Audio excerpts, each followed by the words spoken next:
AP CM TDP అధినేత చంద్రబాబు నాయుడు విజయవాడలో జరిగిన కార్యకర్తల సమావేశంలో ఆవేశపూరితంగా ప్రసంగించారు. ఘంటా మురళి పార్టీలో చేరిన సందర్భంగా చంద్రబాబు మాట్లాడారు. ఆయన తన ప్రసంగ మాధ్యంతం కేసీఆర్, జగన్, మోదీ త్రయంపై నిప్పుల వర్షం కురిపించారు. తెలంగాణ సీఎం ఓ పెద్ద నాయకుల్లా మాట్లాడుతున్నాడని, ఏపీ డేటాతో తనకేం పని అంటూ చంద్రబాబు ప్రశ్నించారు. ఏపీ డేటా పోతే బాధపడాల్సింది తామని, కానీ కేసీఆర్ కు బాధ కలుగుతోందని ఎద్దేవా చేశారు. కేసీఆర్ తెలంగాణలో 27 లక్షల ఓట్లు తీసేయిస్తే ఎవరూ మాట్లాడలేదని, కానీ ఏపీలో కూడా అదే తరహాలో దౌర్జన్యం చేయాలనుకుంటున్నాడని, కానీ ఆయన ఆటలు ఇక్కడ సాగవన్న విషయం గుర్తుంచుకోవాలని హెచ్చరించారు. నువ్వేదో రిటర్న్ గిఫ్ట్ ఇస్తానంటున్నావు, కానీ నీకు 100 రిటర్న్ గిఫ్ట్లు ఇచ్చే సత్తా నాకుంది. నా దగ్గర పనిచేసిన నీకింత రోషం ఉంటే నాకెంతుండాలి? హైదరాబాద్లో ఇవాళ ఆదాయం వస్తోందంటే అది నీ శ్రమ కాదు, మా కష్టార్జితమంటూ మండిపడ్డారు చంద్రబాబు.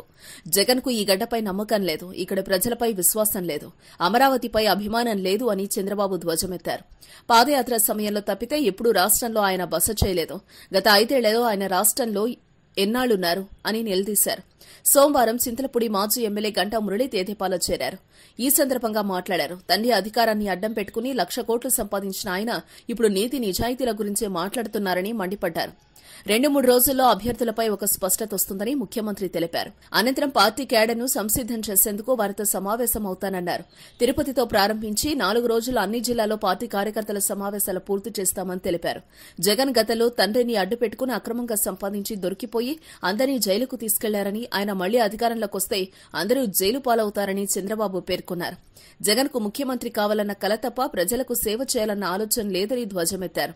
తెరాస, భాజపాలతో కుమ్మక్కై బందిపోట్లలా రాష్ట్రం మీదకొస్తున్నారన్నారు. 5 ఏళ్లలో అమరావతికి వచ్చి ఒక్క రాత్రి కూడా ఉండని జగన్ ఈ రాష్ట్రంపై ఏం శ్రద్ధ చూపుతారని ప్రశ్నించారు.